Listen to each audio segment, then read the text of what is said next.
नमस्ते, स्वागत छ यहाँहरूलाई मेरो च्यानलमा। आज म यहाँहरूलाई खसीको पक्कु मासु बनाएर देखाउँछु।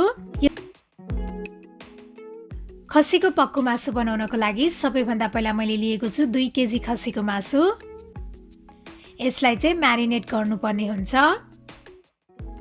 यसको लागि मैले यो मासुमा राखे बेसार, नुन स्वाद अनुसार, अनि त्यस्तै मैले यो होममेड मसाला राखेँ। यो होममेड मसाला चाहिँ मैले विशेष गरेर मासुको लागि बनाएको हो। मैले यहाँहरूलाई यो मसालाको रेसिपी लिंक चाहिँ डिस्क्रिप्सन बक्समा शेयर पनि गरेको छु। यदि यहाँहरूले चाहिँ रेगुलर मसाला युज गर्दै हुनुहुन्छ भने 2 टेबलस्पुन जिरा धनिया पाउडर अनि 2 टेबलस्पुन गरम मसाला पाउडरको युज गर्न सक्नुहुनेछ।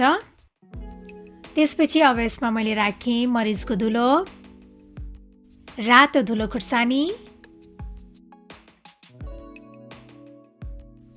4 टेबलस्पुन जति काँचो तोरीको तेल,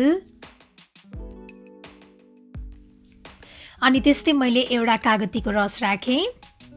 तर यदि यहाँहरूले मासुलाई म्यारिनेट गर्दाखेरि अमिलो चिज राख्ने गर्नु भएको छैन भने नराख्नु भए पनि हुन्छ।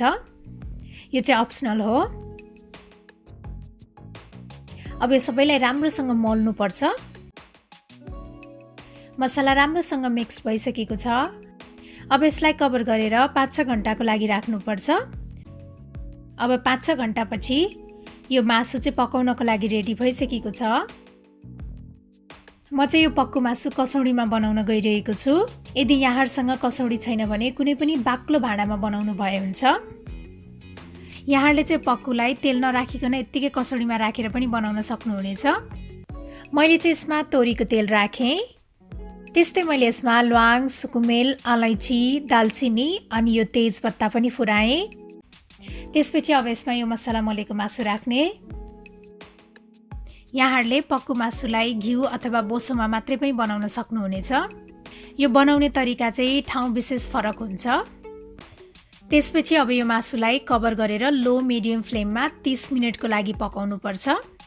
पक्कु मासुको विशेषता भनेको यसलाई मधुरो आँचमा छोपी छोपी पकाउने हो। साथै पक्कु मासुमा प्याज, अदुवा, लसुन र पानी भएको चीज राख्नु हुँदैन। 30 मिनेटपछि यसलाई एकपटक चेक गरौँ। यसबाट चाहिँ मजाले पानी निस्केको छ।